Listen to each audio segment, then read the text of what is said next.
Hi, welcome to வேதிகை.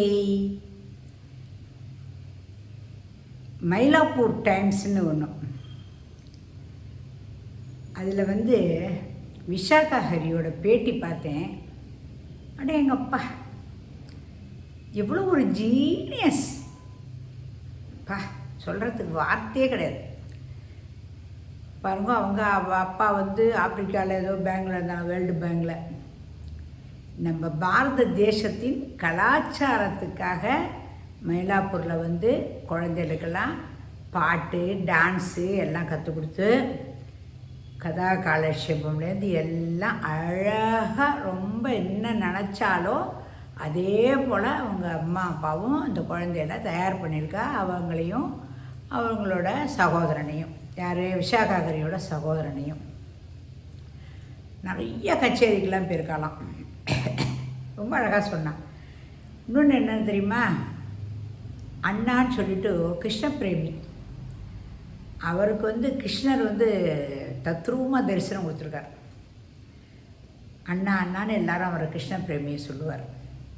Krishna Premi disciple நிறையா பேர் இருக்கா. அதாவது இந்த பாரத தேசத்தில் நிறைய மகான்கள் தோன்றா, நிறைய மகான்கள் மறைஞ்சிட்டு போயிட்டு இருக்கா. ஆனால் மறைஞ்ச மாதிரியே திரும்ப திரும்ப மகான்கள் நிறையா தோன்றின்னு தான் இருக்கா, தோன்றிக்கொண்டே இருக்கிறார்கள்.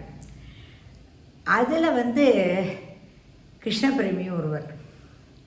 நிறைய ராதா கல்யாணம், சீதா கல்யாணம், நிறைய பஜன் பஜன் பஜன் பஜன் நிறையா. அந்த சந்ததியே பேரம் கொண்டு இப்போ பாடின்னு இருக்கான். அந்த கிருஷ்ண பிரேமியோட மாட்டு பொண்ணு தான் விஷாகா ஹரி. குரு எவ்வளோ அழகாக சொல்கிறா தெரியுமா. குருவோட அந்த பக்திங்கிறது நம்ம விஷாகா ஹரிட்டேருந்து கற்றுக்கணும். நிஜமாலுமே ஒரு குருவை சொல்லலை, குருனா ஒருத்தர் தான் சொல்லலை. நிறைய பேர்கிட்ட நிறைய விஷயங்கள் கற்றுட்டு அவளெல்லாம் குருவாக ஏற்றுட்டுருக்கா. அப்புறம் இன்னொன்று, எல்லாரையுமே பாராட்டுறது, தான் ஒரு நல்ல நிலைமையில் வந்துட்டான்னா இன்னொருத்தரை பாராட்டுறதுக்கு மனசு வராது. ஆனால் இந்த அம்மா அத்தனை பேரையும் பாராட்டுறா. எனக்கு அவர்னா ரொம்ப பிடிக்கும், இவர்னா ரொம்ப பிடிக்கும், வயலின் தானே பிடிக்கும், மிருதங்கத்தை பிடிக்கும், டே அப்பா டாடாடாடா, அந்த மாதிரி ஒரு சந்தோஷம். அதாவது வாழ்க்கையை இப்படித்தான் வாழணும் அப்படிங்கிறத அவள்கிட்ட கற்றுக்கலாம். என்னடா நம்ம பிறந்தோம், எதுக்குடா நம்ம இருந்தோம் அப்படிங்காம எல்லாத்துலேயும் ஒரு ஆசையை வச்சு பஜனை, பாட்டு, டான்ஸ். இன்னும் பாருங்க, இந்த வயசுலேயும் எனக்கு டான்ஸ் தான் ரொம்ப பிடிக்கும், டான்ஸ் ஆடணும் ரொம்ப பிடிக்கும், ஆனால் என் பையன் வேண்டான்னு சொல்கிறான் அப்படின்னு அந்த மனசில் சின்ன குழந்தையாட்டம் தன்னுடைய உள்ள கிளர்ச்சி, வேட்கை அவங்க சொன்னது எனக்கு அப்போ தான் எனக்கு டான்ஸ்னால் ரொம்ப பிடிக்கும், டான்ஸ் ஆடணும்னு ரொம்ப ஆசைப்படுவேன். என்னால் முடியலையே ஒழிஞ்சு ஆடணும்னு ரொம்ப ஆசைப்படுவேன். டான்ஸ் மேலே ஒரு காதல் உண்டு எப்போதுமே எனக்கு. அந்த அம்மாவுக்கு அதே மாதிரி டான்ஸ் ஆடணும் அப்படின்னு சொல்லிட்டு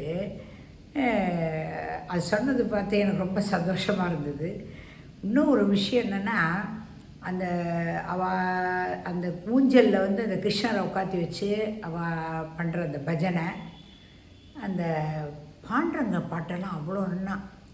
அதே போல் அந்த ரொம்ப அழகாக கதை சொல்கிற போதும் கதை எப்படி சொல்லுவோன்னு அதை பற்றி ஒரு சொன்னால் பாருங்க. ஒரு ஸ்லோகம் எடுத்துட்டா அந்த ஸ்லோகத்தில் இருக்கிற ஒரு கருப்பொருள் எடுத்துட்டு அதில் எல்லா லாங்குவேஜில் இருக்கிறத பற்றியே சொல்லுவாளாம். அப்புறம் எவ்வளோ டேலண்ட்டு பாருங்க. அடாடாடா, ரொம்ப சந்தோஷமாக இருந்தது. கேட்க கேட்க இன்னும் கொஞ்சம் சொல்ல மாட்டாளான்னு அவ்வளோ ஆர்வமாக இருந்தது எனக்கு. அந்த அம்மாவை எப்போயாவது நேரில் பார்க்கணும், நமஸ்காரம் பண்ணிக்கணும்.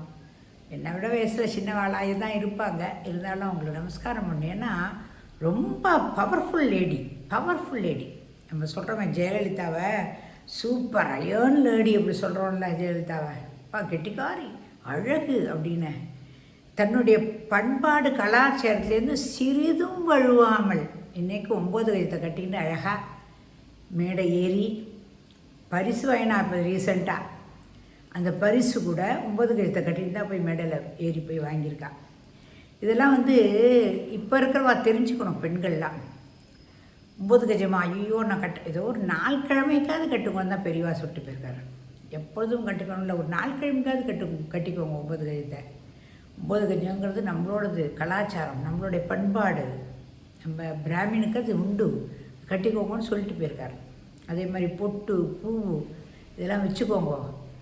நல்ல அழகாக அம்பாளை போய் பார்க்குற போதே அழகாக அலங்காரம் பண்ணின்னு தான் போய் பார்க்கணுமா அம்பாளுக்கு. ஏன்னா நீ இவ்வளோ கொடுத்துருக்க, எனக்கு ரொம்ப சந்தோஷம்மா. நான் இப்போ திருட்டு பையன் இருக்கிறதால ஒன்றும் போட்டு இவ்வளோ பித்தளை போட்டுன்னு போங்க, அதனால தப்பு கிடையாது. ஏன்னா எல்லாத்தையும் போட்டு போயிட்டே வேணா பிடிக்கின்னு போயிட்டா என்ன பண்ணுறது, பயம் இருக்க தான் இருக்கும். ஆனால் அம்பாள்கிட்ட எனக்கு கொடுத்துருக்கம்மா பாருமா அப்படின்னு ஒரு நாள் கிழமையில் அலங்காரம் பண்ணிட்டு அம்பாளுக்கு பூஜை பண்ணிட்டு இதெல்லாம் பண்ணுற போதே ஒரு அழகு. இந்த பண்பாடு கலாச்சாரத்தை சிறிதும் இப்படி எப்படி நகராமல் ஒரே மாதிரி இன்னி வரைக்கும் கடைப்பிடிச்சிட்டு இருக்கான்னா விஷாகா ஹரி. பேரே பாருங்களேன் எவ்வளோ அழகாக இருக்குது, விஷாகா ஹரி. அவருடைய கணவரும் இதே பக்திமான். இந்த பெண்கள் பொண்டாட்டி பக்தியாக இருந்தால் பல குடும்பத்தில் ஆம்பளைகளுக்கு பக்தி இருக்காது, வேறு வேலையே இல்லை, இப்போ பார்த்தாலும் பூஜை உட்காண்டுறான்டுவான்.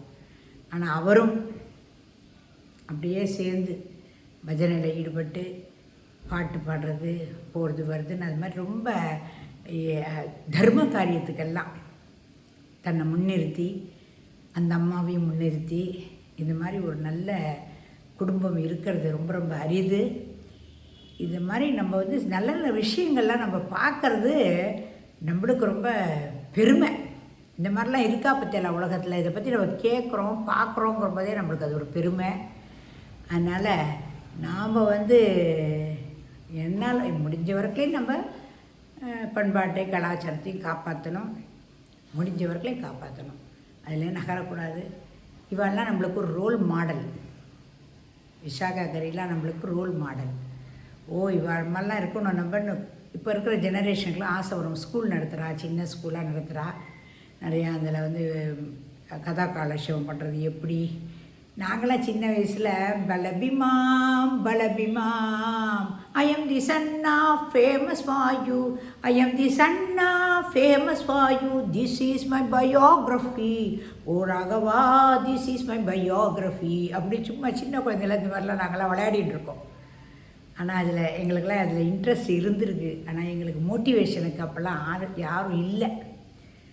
டான்ஸ் கற்றுக்கோ, பாட்டு கற்றுக்கோ, அதெல்லாம் அப்போல்லாம் அப்படி இல்லை. ஏதோ கேள்வி ஞானம், டான்ஸ் பார்த்தா டான்ஸ் பாடுவோம், அபிநயத்தை பார்த்தா அபிநயம் பண்ணுவோம். இதெல்லாம் பார்க்கறதுலேருந்து கற்றுன்றது தானே ஒழிஞ்சு முறைப்படி சங்கீதமும் முறைப்படி நாட்டியமும் எங்களுக்கெல்லாம் சொல்லித்தரத்துக்கு வசதி கிடையாது, ஆள் கிடையாது. அப்போ எங்களுக்கு ஏதோ நாங்களும் வளர்ந்துட்டோம். படித்தாலும் கூட எங்கள் அதிலலாம் கேட்க மாட்டான், என்னடி படித்தேன்னு கூட கேட்க மாட்டான். என்ன ஸ்கூலில் படித்தேன், எங்கள் அப்பா தான் ஒரு வாரம் ஸ்கூலில் சேர்த்துட்டு வர, நாங்களே படித்து முன்னுக்கு வந்திருக்கோம் அழிஞ்சு. இந்த காலத்து மாதிரி இப்படின்னு இல்லை. ஆனால் எங்கள் அம்மா எல்லாமே ரொம்ப அழகாக உட்காந்து ஸ்லோகம் சொல்கிறது இதெல்லாம் நாங்கள்லாம் பார்த்து வளர்ந்ததுனால அந்த ஒரு ஆசை. ஸ்லோகம் சொல்லணும், பதிகம்லாம் படிப்பா அம்மா. சுப்பிரமணியன் ஸ்ரீ சுப்பிரமணியாய நமஸ்தேன்னு ஒரு பாட்டு பாடுவார், ரொம்ப நல்லா இருக்கும், மெலீஸ் குரலாக இருக்கும், அம்மாவுக்கு அழகாக பாடுவாள். இதெல்லாம் நாங்கள் பார்த்து வளர்ந்துருக்கோம். அக்காலாம் ரொம்ப நல்லா பாடுவாள், எங்கள் அக்காலாம் ரொம்ப நல்லா பாடுவாள். எங்கள் அக்காலாம் பாடும்போது நம்ம பாடணும்னு ஒரு ஆசை வரும். முன்னாடி இருக்கவாள் போலச்செய்தல் தானே, தொல்காப்பியத்திலே சொல்லியிருக்காள்ல போலச்செய்தல் அப்படின்னு. முன்னாடி இருக்கவாளை பார்த்தா அடுத்த ஜெனரேஷன் வரணுங்கிறது தான் தொல்காப்பியரே சொல்லிட்டு போயிருக்கார், இதை போல செஞ்சோம் அப்படின்னு சொல்கிறது. அதனால் இதெல்லாம் ரொம்ப ஒரு அற்புதமான ஒரு விஷயம். இந்த விஷயத்தை உங்கள்கிட்ட நான் கொண்டு போய் சேர்க்கறதுங்கிறது எனக்கு கிடைத்த புண்ணியம். இது எனக்கு கிடைத்த பேர். நீங்களும் தயவு செஞ்சு அந்த மயிலாப்பூர் டைம்ஸில் விஷாகா ஹரியோட பேட்டியை பாருங்கோ. நீங்களுமே என்ஜாய் பண்ணுவேன், நிச்சயமாக என்ஜாய் பண்ணுவேன். நல்ல விஷயந்தான் சொல்லுவேன். நல்லா என் மனசை தொட்டதுனால தான் இதை பற்றி உங்கள்கிட்ட நான் முன்னாடி வச்சுருக்கேன். எப்படியாவது நீங்கள் அதை தேடி எடுத்து பாருங்க. நிறைய பேர் பார்த்துருக்கலாம், மேபி என்னை போல் சொல்கிறதுக்கு இருந்திருக்கும் எண்ணம், ஆனால் சொல்கிறதுக்கு ஒரு வடிகால் இருந்திருக்காது. ஆனால் எனக்கு இந்த யூடியூப்புங்கிறது ஒரு வடிகாலாக அமைஞ்சிருக்கிறதுனால உங்கள்கிட்ட நான் இதை பற்றி பேசியிருக்கேன், சொல்லியிருக்கேன். பார்க்காதவா பாருங்கோ. விஷாகா ஹரி, வாட்ஸ்அப் மேடம், நமஸ்காரம் மேடம், ரொம்ப சந்தோஷம் மேடம். உங்களை போலெல்லாம் நாங்கள்லாம் வரணும்னு தான் ஆசைப்பட்றோம். பகவான் தான், அந்த கிருஷ்ணர் தான் அனுகிரகம் பண்ணணும், நாராயணா அனுகிரகம் பண்ணணும். ரொம்ப ரொம்ப சந்தோஷம் மேடம். உங்களோட பேட்டி பார்த்ததுலேருந்து ரொம்ப நான் இன்ஸ்பயர் ஆகிட்டேன், ரொம்ப இன்ஸ்பயர் ஆகிட்டேன். அதனால தான் இது போடுறேன், இந்த யூடியூப்பு. நிறைய தடவை உங்கள் கதையெல்லாம் கேட்டிருக்கேன். ஆனால் உங்கள் பேட்டியை பார்த்த உடனேயும் இந்த பாரத தேசத்தோட கலாச்சாரம்னு சொன்னேன் பார்த்தீங்களா, அங்கே தான் அப்படியே ஒரு super super madam, super. Bye bye, நன்றி, வணக்கம். தயவு செஞ்சு விடாமல் பாருங்கோ. Okay, by.